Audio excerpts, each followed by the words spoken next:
Good morning students. आज हम पढ़ेंगे सीड, पेज 76। ये वाला जो टॉपिक था, डे बिफोर येस्टरडे भी मैंने इस टॉपिक पे एक वीडियो रिकॉर्ड की थी, लेकिन वो वीडियो करप्ट हो गई, इसकी वजह से वो अपलोड नहीं हो पाई। तो आज इसको एक बार फिर से देखते हैं। तो सीड क्या होते हैं? सीड वो स्ट्रक्चर है जो किससे बना? ओव्यूल के मैच्योर होने से। ओव्यूल का मैच्योर फॉर्म क्या है? सीड है। और ओव्यूल किस में होते हैं? ओवरी में। तो इसका मतलब ओवरी मैच्योर होकर क्या बनेगी? फ्रूट। Ovary develops into. अब ये जो सीड होते हैं, ये कितने टाइप के होते हैं? फ्लावरिंग प्लांट्स के अंदर सीड कवर्ड होते हैं, ओवरी के अंदर, ओवरी वॉल के अंदर। और फ्लावरिंग प्लांट्स होते हैं दो टाइप के, मोनोकॉट्स एंड डाइकॉट्स। तो सबसे पहले हम देखते हैं structure of a dicot seed. Dicot seed का अगर हम स्ट्रक्चर देखें तो सबसे पहले जो हमें दिखता है वो होता है सीड कोट। सीड कोट की जो बाहरी पार्ट है उसको कहते हैं टेस्टा। टेस्टा और टेस्टा के जो अंदर वाला पार्ट है उसको कहते हैं टेगमेन। और जब ये सीड कोट हम हटा देते हैं तो उसके बाद हमें दिखता है ये वाला स्ट्रक्चर जो कि फिगर 5.18 में दिखा है। दो कॉटिलेडन और उन कॉटिलेडन से जुड़ा हुआ एक एम्ब्रियोनल एक्सिस। कॉटिलेडन और एम्ब्रियोनल एक्सिस। इस एम्ब्रियोनल एक्सिस का जो ऊपर वाला पार्ट है इसे कहते हैं प्यूब्यूल। ये प्यूब्यूल फ्यूचर में शूट बनाता है। और नीचे वाले पार्ट को कहते हैं रेडिकल। ये फ्यूचर में रूट बनाता है। और कॉटिलेडन्स का फंक्शन ये है कि ये फूड मटेरियल को स्टोर करके रखते हैं इस एम्ब्रियो के न्यूट्रिशन के लिए। अब ये जो सीड है हमारा, इस सीड का स्ट्रक्चर इस तरह का एग्जाम्पल दिया बुक में। यहाँ पर ये जो पॉइंट ऑफ अटैचमेंट होता है, जहाँ से ये अपने ओवरी की वॉल से जुड़ा हुआ है, फ्रूट की वॉल से, उस पॉइंट ऑफ अटैचमेंट को कहते हैं हाइलम। और हाइलम के ठीक नीचे मौजूद होता है एक छोटा सा पोल जिसका नाम है माइक्रोफाइल। माइक्रोफाइल का फंक्शन होता है गैसियस एक्सचेंज। गैसियस है ना, यहाँ से मॉइस्चर और गैसेस का एक्सचेंज होता रहता है। इसके बाद एक इम्पॉर्टेंट बात यहाँ पर है कि कुछ सीड्स ऐसे होते हैं जिनके अंदर ये जो न्यूट्रिशनल मटेरियल है या nutritional material in the form of endosperm, जो ट्रिपल फ्यूजन के समय बना था। एक बार फिर से याद दिलाता हूँ, ट्रिपल फ्यूजन क्या होता है? सेंट्रल सेल के अंदर मौजूद पोलर न्यूक्लियाई जब सेकेंड मेल गैमेट के साथ फ्यूज करते हैं तो इस प्रोसेस को कहते हैं ट्रिपल फ्यूजन। उसका रीज़न ये है कि एक न्यूक्लियस इसका है और दो न्यूक्लियस इनके हैं। इनको मिला के बनता है 3N primary endosperm nucleus. Primary endosperm nucleus. और ये फ्यूचर में फिर क्या बनेगा? एंडोस्पर्म। एंडोस्पर्म नाम का जो ये टिश्यू है, इसका फंक्शन होता है न्यूट्रिशन देना। डेवलप होते हुए एम्ब्रियो को न्यूट्रिशन देने का काम करता है एंडोस्पर्म। तो ये जो मोनोकॉट सीड्स होते हैं, इनके अंदर एंडोस्पर्म बाद तक बचा रहता है, इसीलिए उनके अंदर जो कॉटिलिडन्स हैं वो पूरी तरह से डेवलप नहीं होते। और कॉटिलिडन का फंक्शन न्यूट्रिशन देना था, तो जब पहले से ही एंडोस्पर्म नाम का टिश्यू है, इसीलिए वो पूरी तरह से कॉटिलिडन्स डेवलप नहीं होते मोनोकॉट्स के केस में। जबकि डाइकॉट्स के केस में एम्ब्रियो के डेवलपमेंट के साथ साथ एंडोस्पर्म पूरी तरह से खत्म हो जाता है। तो इसीलिए अब न्यूट्रिशन देने के लिए फिर कौन आते हैं? वो आते हैं कॉटिलिडन्स। और इसीलिए जो डाइकॉट सीड्स होते हैं, इनके अंदर ये एंडोस्पर्म चूंकि खत्म हो चुका होता है, इसीलिए इन्हें कहते हैं x albuminous seeds. X albuminous seeds का मतलब होता है एक्स मतलब विदाउट, एल्ब्यूमिन एक प्रोटीन का नाम है जो एंडोस्पर्म में प्रेजेंट होता है। तो जब इनके अंदर एंडोस्पर्म नहीं है, इसका मतलब इनके अंदर एल्ब्यूमिन भी नहीं है, तो इसीलिए डाइकॉट सीड्स को एक्स एल्ब्यूमिनस सीड्स कहते हैं। जबकि मोनोकॉट्स को हम कहते हैं एल्ब्यूमिनस सीड्स। उसका रीज़न ये है कि उनके अंदर एंडोस्पर्म अभी भी है।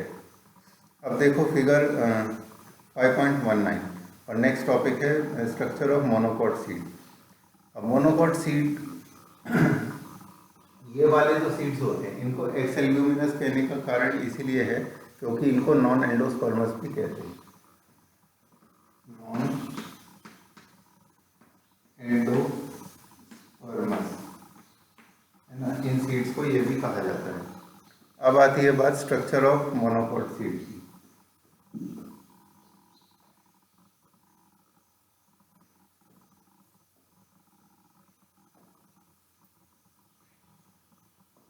नेक्स्ट है structure of monocot seed.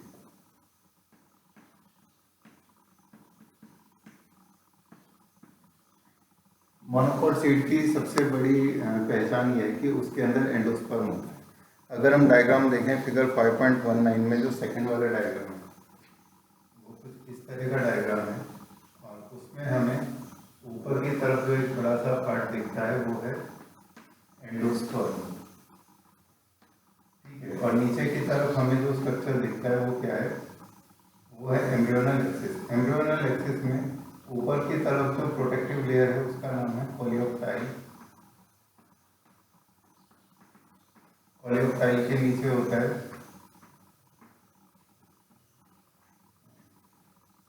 Coleoptile के नीचे है प्लूम्यूल।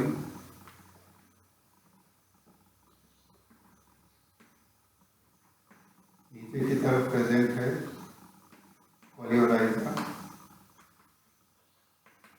कोलियोराइजा के ऊपर मौजूद है रेडिकल, ठीक है। इसके अलावा वो है एंडोस्पर्म। अब यहाँ ऊपर की तरफ एक स्ट्रक्चर बना है जिसको कहते हैं स्कूटेलम। स्कूटेलम असल में रिड्यूस्ड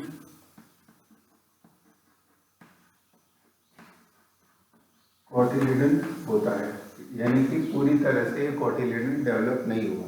इसको हम क्या कहते हैं, इसको स्कूटेलम कहते हैं। इसके बाद और इसमें क्या क्या दिया है देखो, एक प्रोटीन की लेयर होती है जो इसको प्रोटेक्ट करती है। प्रोटीन की जो आउटर कवरिंग है उसको हम क्या कहते हैं, aleurone layer. This layer is known as aleurone. इस एल्यूरॉन लेयर का फंक्शन क्या है, यहाँ पर एक बाउंड्री बनाना इन दोनों के बीच में, इसके एंडोस्पर्म के और एम्ब्रियो के बीच में। इसके बाद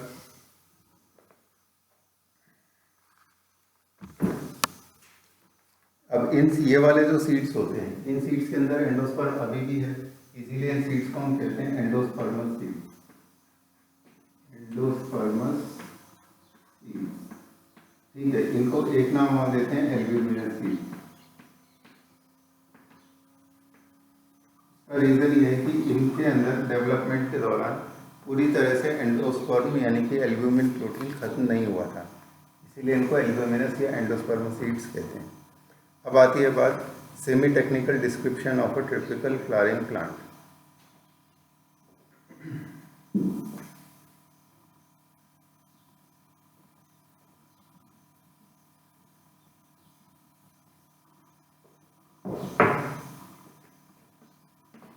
semi technical description of a typical flowering plant, यानी कि एक फ्लावरिंग प्लांट को टेक्निकल भाषा में हम किस तरह से दर्शाएंगे या समझाएंगे, वो यहाँ पर इन्होंने दिया है।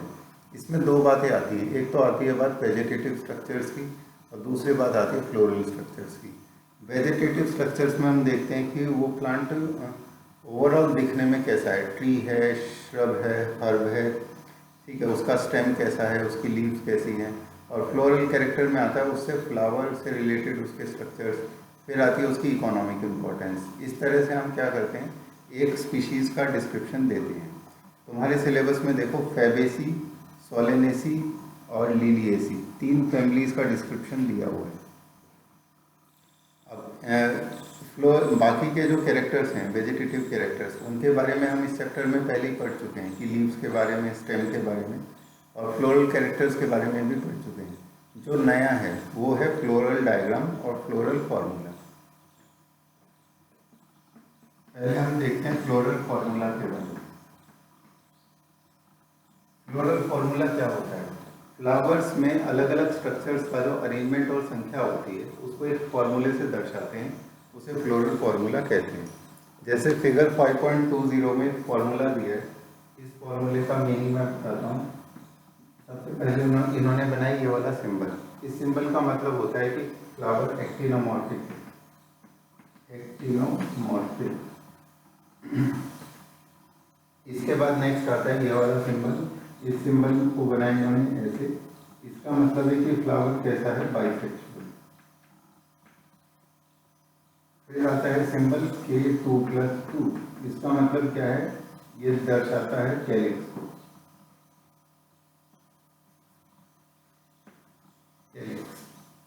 फिर आता है C4, ये दर्शाता है किसको, कोरोला को। C4 क्या आता है, A2+4, ये दर्शाता है एंड्रोशियम। और A के बाद आता है फिर G, और G के नीचे एक लाइन है, फिर ब्रैकेट में लिखा है 2, G दर्शाता है डायनीशियम। तो जैसा कि हम जानते हैं कि फ्लावर में 4 होल्ड होते हैं, यानी कि 4 लेयर्स होती है। तो सबसे पहली लेयर, इस फॉर्मूला में सबसे पहला सिंबल क्या दर्शाता है, वो दर्शाता है फ्लावर की सिमेट्री क्या है। अगर एक से ज़्यादा ऐसे प्लेन्स एग्जिस्ट करते हैं जिसमें प्लेन फ्लावर को 2 इक्वल पार्ट्स में डिवाइड कर सकते हैं, तो उसे एक्टिनोमॉर्फिक कहते हैं। अगर वो एक्टिनोमॉर्फिक नहीं है, यानी कि ऐसा सिर्फ एक ही प्लेन एग्जिस्ट करता है, तो इस सिंबल की बजाय ये वाला सिंबल यूज करते हैं। इसके बाद ये वाला जो सिंबल है वो क्या दर्शाता है कि फ्लावर बाइसेक्सुअल है, दोनों रिप्रोडक्टिव ऑर्गन्स मेल और फीमेल उसमें प्रेजेंट है। फिर आता है K2+2, इसका मतलब ये है कि सेपल्स जो हैं वो संख्या में 4 हैं, लेकिन 2 एक तरह के हैं और 2 एक तरह के हैं। अब आता है C4, यानी कि पेटल का जो ग्रुप होता है उसे कोरोला कहते हैं। पेटल संख्या में 4 हैं और चारों एक ही जैसे हैं। अब आता है एंड्रोशियम, यानी कि स्टेमन। स्टेमन संख्या में 6 हैं, 2 क्या हैं, एक तरह के हैं और 4 एक तरह के, या फिर हम ऐसा भी कह सकते हैं 2 एक साथ हैं और 4 एक साथ हैं, 2 ग्रुप्स में डिवाइडेड है ना। इसी तरह से यहाँ पर भी, यहाँ पर ये 2 के 2 ग्रुप्स में डिवाइडेड। अब जी के नीचे लाइन लिखिए, इसका मतलब क्या है, ओवरी सुपीरियर है। ओवरी सुपीरियर तब होती है जब जी के नीचे लाइन होती है, जब जी के ऊपर लाइन होती है तो उसका क्या मतलब होता है, ओवरी इंफीरियर है। और 2 का मतलब क्या है, ओवरी बाइलोक्यूलर है। ओवरी के अंदर 2 ऐसे चैम्बर्स हैं जिनके अंदर ओव्यूल होंगे। बाइलोक्यूलर लिखा है, तो लोक्यूल का मतलब होता है चैम्बर इनसाइड ओवरी। ओवरी के अंदर जो चैम्बर होता है उसको लोक्यूल कहते हैं। इन चैम्बर्स के अंदर ओव्यूल पाए जाते हैं। तो इस ओवरी के अंदर कितने चैम्बर हैं, 2 लोक्यूल हैं, और ब्रैकेट लगा हुआ है। इसका मतलब क्या है, वो दोनों जो कार्पेल हैं इसके अंदर बाई कार्पिलरी ओवरी है, तो वो कार्पेल्स क्या हैं, आपस में फ्यूज्ड है ना। दोनों कार्पेल्स आपस में फ्यूज्ड हैं, इसका ये मतलब है। अब ये जो फॉर्मूला हमें दिया है, ये फॉर्मूला एक फैमिली का है जिसका नाम है ब्रेसिकेसी। देखो इस पैराग्राफ के एंड में दिया है ब्रेसिकेसी। ब्रेसिकेसी ब्रेसिका फैमिली है, यानी कि मस्टर्ड वाली फैमिली है। इस फिगर 5.20 में ऊपर की तरफ एक डायग्राम भी दिया है। इस डायग्राम में क्या समझाया है, इस डायग्राम को कहते हैं फ्लोरल डायग्राम।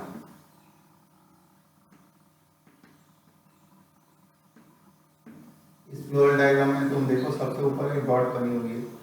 डॉट बताती है कि ये क्या है, ये फ्लोरल एक्सिस है, यानी कि फ्लावर यहाँ से जुड़ा हुआ है। इसके बाद एक डायग्राम बना है, वो है इस तरह से, है ना। ये सबसे पहला होल्ड है, इसके बाद नेक्स्ट होल्ड। ये मैं जो सबसे पहले जो बना रहा हूँ, ये सब क्या है, ये है कैलिक्स। कैलिक्स यानी कि सेपल्स, और सेपल्स का अरेंजमेंट इस तरह से होता है।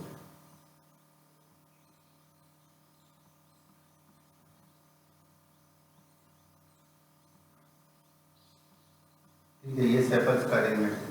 तो यानी कि सबसे पहले फ्लोरल डायग्राम में हमें क्या समझाया जाता है, एस्टिवेशन समझाया जाता है ना। एस्टिवेशन के बारे में हम पिछले पेजेस में पढ़ के आए, पेज 74 पर कि वेलवेट, ट्विस्टेड, इम्ब्रिकेट और वैक्सिलरी टाइप के एस्टिवेशन होते हैं। अब ऐसा जो एस्टिवेशन है जिसमें कि दो बाहर की तरफ है और दो अंदर की तरफ है, ये है एस्टिवेशन। अब इसमें अंदर की तरफ क्या दिखा है इन्होंने, अंदर की तरफ आते हैं नेक्स्ट फोल्ड। नेक्स्ट फोल्ड क्या है, वो होता है पेटल्स का, और 4 है पेटल की संख्या। और ये पेटल्स कैसे हैं, एक दूसरे को टच नहीं कर रहे, तो ये कौन सा एस्टिवेशन हुआ, ये हुआ वेलवेट एस्टिवेशन। इसके बाद नेक्स्ट तुम देखो यहाँ पर संख्या क्या है इनकी एंड्रोशियम की, वो है 6। ठीक है, एक इधर है, एक इधर है, 2 इधर है, 2 इधर है, 2 इधर है, 2 इधर है। ठीक है, इसके बाद नेक्स्ट आती है सबसे सेंटर में गाइनीशियम। गाइनीशियम बना है सबसे सेंटर में, जिसके अंदर 2 चैम्बर्स हैं। उन 2 चैम्बर्स में क्या है, 4 ओव्यूल्स हैं। तो इस तरह से हम ये इस तरह का डायग्राम बना के जब हम ये दर्शाते हैं कि फ्लावर का स्ट्रक्चर कैसा है, तो उसे कहते हैं फ्लोरल डायग्राम। अब देखो फैमिलीज का डिस्क्रिप्शन जो दिया है, सबसे पहली फैमिली का नाम है फैबेसी।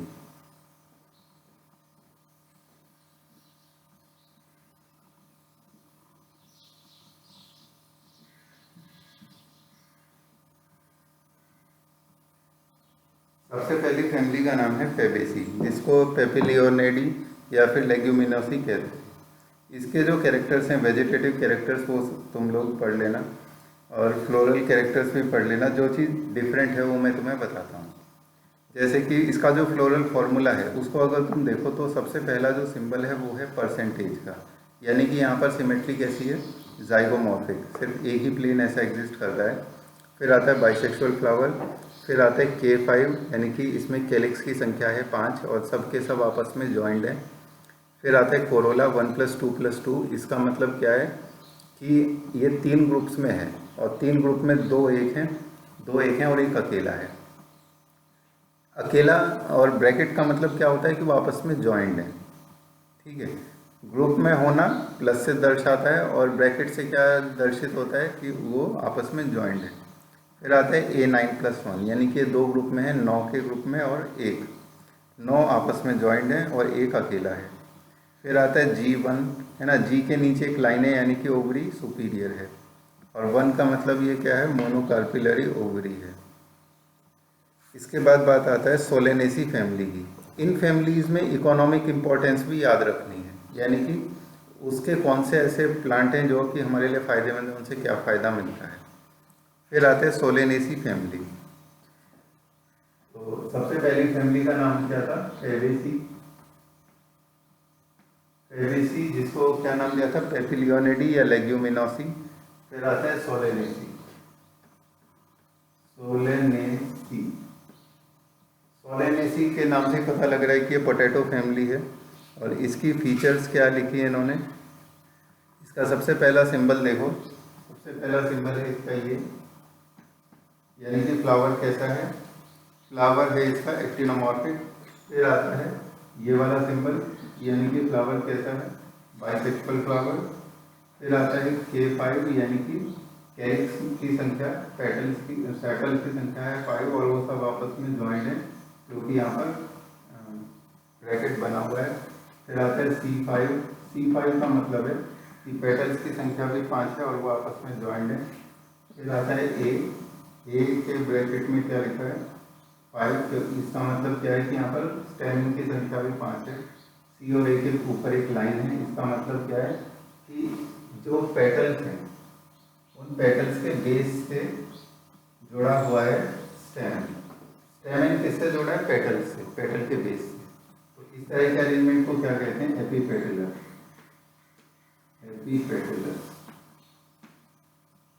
तो इसके बाद नेक्स्ट इन्होंने क्या दिया है, वह है G2। और 2 भी किसमें है, ब्रैकेट में, यानी कि दोनों कार्पेल्स आपस में जॉइंट है, ओवरी सुपीरियर है। तो इस तरह से हमें क्या याद रखना है, ध्यान से एक एक फार्मूला को पढ़ना है। फिर ये वाले जो फार्मूला हैं या डायग्राम हैं, ये एग्जाम में आ जाते हैं। फिर आती है फैमिली लिलिएसी। लिलिएसी फैमिली का फ्लोरल फॉर्मूला देखो, सबसे पहले लिखा है BR। BR का मतलब ब्रैक्ट होता है, BRACT। और ब्रैक्ट क्या होता है ये मैंने कुछ दिन पहले बताया था कि एक तरह की रिड्यूस लिंक होती है जो कि प्रेजेंट होती है थैलेमस पर। और ये मैंने किसके केस में बताया था, ये मैंने तब बताया था जब मैं चाइना रोज की बात कर रहा था, क्योंकि उसमें इसी तरह का स्ट्रक्चर पाया जाता है। इसके बाद नेक्स्ट आती है इसकी सिमेट्री, एक्टिनोमॉर्फिक सिमेट्री। फिर आता है नेक्स्ट सिंबल बाइसेक्सुअल फ्लावर। फिर आता है P3+3। इसका मतलब P3+3 का मतलब ये है कि इसके अंदर सेपल्स और पेटल्स अलग अलग नहीं पाए जाते, फ्यूज्ड फॉर्म में पाए जाते हैं, और उनकी फ्यूज्ड फॉर्म को नाम देते हैं पेरियंस। P का मतलब पेरियंस है, और ये 3 के 2 ग्रुप में पाए जाते हैं। इसके बाद है A3+3, यानी कि 3 के 2 ग्रुप में स्टेमेंस भी पाए जाते हैं। और P और A क्या है, आपस में ज्वाइंट है। इनके ऊपर भी एक लाइन अगर नहीं बनी है तो बना लो। इसके बाद आता है G3, यानी कि ट्राई कार्टिलरी ओवरी, और तीनों आपस में ज्वाइंट है, और G के नीचे लाइन है, यानी कि ओवरी कैसी है, सुपीरियर ओवरी है। इसके बाद ये है लिलिएसी का फ्लोरल फॉर्मूला। ठीक है, ये जो डिस्क्रिप्शन था ये सबको अच्छे से पढ़ना है, ना सिर्फ वेजिटेटिव फ्लोरल कैरेक्टर्स बल्कि इनके इकोनॉमिक इम्पोर्टेंस भी सभी को पढ़ने हैं। 3 फैमिली जो सिलेबस में है। ठीक है, इसके बाद नेक्स्ट टाइम हम पढ़ेंगे नेक्स्ट चैप्टर। Thank you.